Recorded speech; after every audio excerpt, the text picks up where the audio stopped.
Hi, myself Kulbir Kaur and today I present the topic of my TED Talk, The Future of Assessment, Blending Technology and Tradition in India. Imagine that you walk into a classroom in India where assessment is not a series of high-stake testing but an ongoing dialogue where feedback fosters development and maintains student engagement. In this imagined classroom, all students are engaged and thriving, empowered to learn. This is not just a dream, it is what awaits the future of assessment in the arena of education. However, currently Indian education system faces significant challenges. Assessment often lead to anxiety and inequalities among students. Here is a question for you. What do you think happens to a child who feels stressed about exams and can't read at grade level? Moreover, the assessment process of education shall look like in the future and how we can add technological features to traditional assessment methods to create a more holistic, effective and fair assessment process. In a rapidly changing educational scene being witnessed in India, we stand at a stage where the needs for reform in assessment practices has never been more urgent. Traditional assessment methods, often dominated by high-stake examinations, do not adequately justify the varying competencies and potential of our students. What remains of important is to progress ahead and rethink a regime about how the assessment process should be done on learning as we prepare students to face competitive global environments. In addition, traditional summative assessments such as standardized tests or final examinations are long established methods of evaluating student performance in India. However, these assessments are fraught with limitations that hinder genuine learning and growth. One of the major drawbacks in Indian education is their focus on the rote memorization rather than the critical thinking or understanding.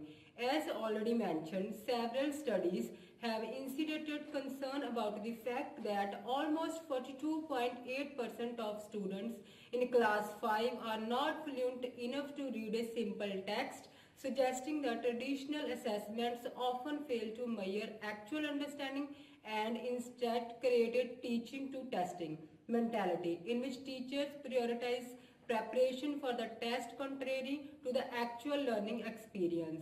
Moreover, traditional assessment can raise several anxiety among students. The pressure to perform well in high-stake exams usually causes students to fear and be considerably stressed about failure and occurrence that damage mental health.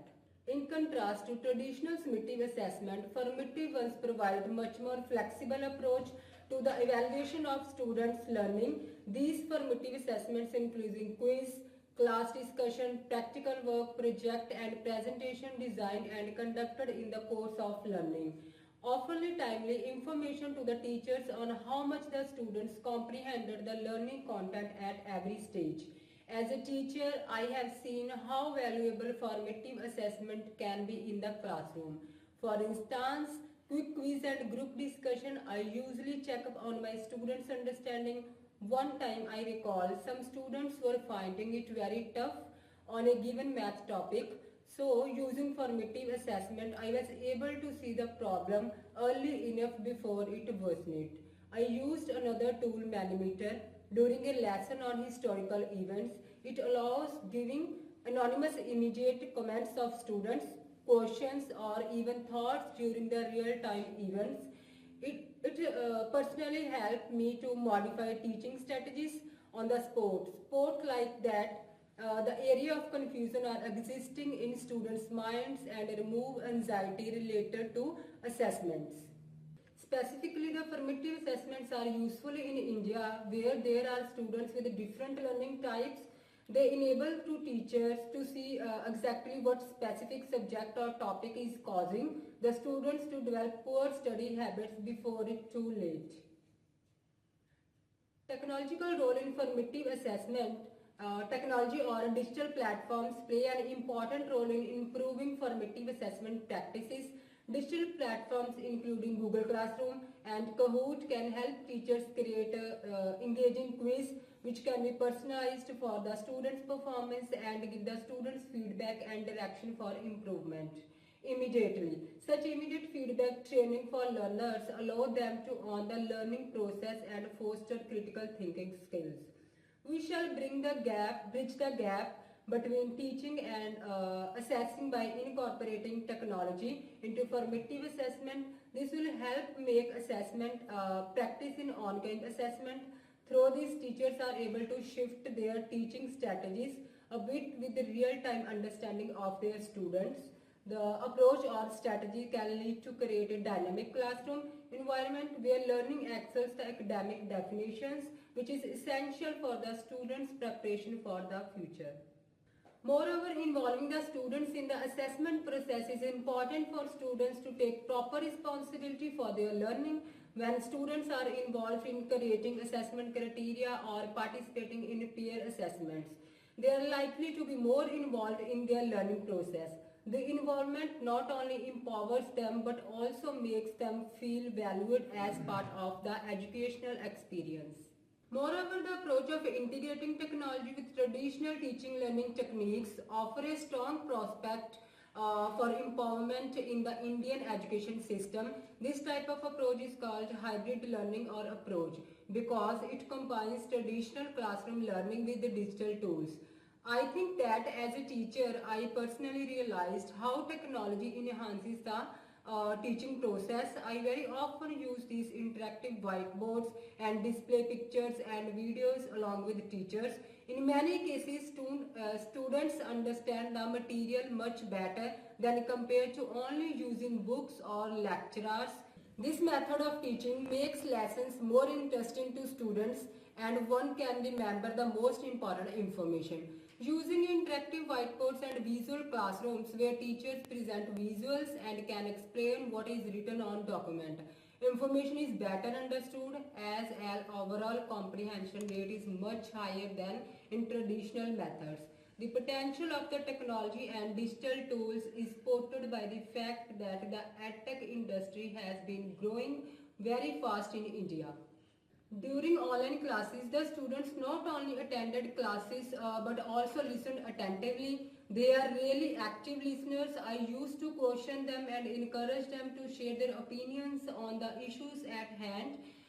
This blending of modernity with traditional approach kept these students attentive and eager for learning. Beside the traditional and summative and formative and online classes, there is addressing challenges and ethical considerations with students being involved in the process of assessment. It also presents challenges and ethical considerations that must be addressed. The first is equitable access. All students must have equitable access to learnable material irrespective of background and abilities. The second one is knowing basis. Educators must be aware of bases that may influence assessment practices and aim to create an inclusive environment. The third one is constructive feedback. The motivation for giving feedback should be on growth and empowerment. It has to be encouraging so that the learners can gain confidence. The fourth one is protect privacy. Consider the privacy of personal information. While working through digital platforms, be aware of responsible data uses. The last but not least, trust building. Building trust among students, parents and schools is important by handling the information directly and transparently. In the future, it is expected that educational assessments are not only the methods of for evaluation of performance but aspects of the learning process. Moreover, imagine classroom that have software installed the individualized lessons based on each student's interest in information so that students can follow their own learning pace. Overall, the changes in educational assessment in the Indian context can only be achieved by the concerted efforts to blend traditional methods and innovation practices. When you involve students in the assessment process, when you think through the challenges in a reasonable manner, and when you use technology, it is possible to make a real difference in students' experience. Thus, the future of assessment is not only in achieving the goal of knowledge assessment but in the development of love to learning. So, Here I would like to say, what is your role in changing education for better value and to our students and their future? Thank you.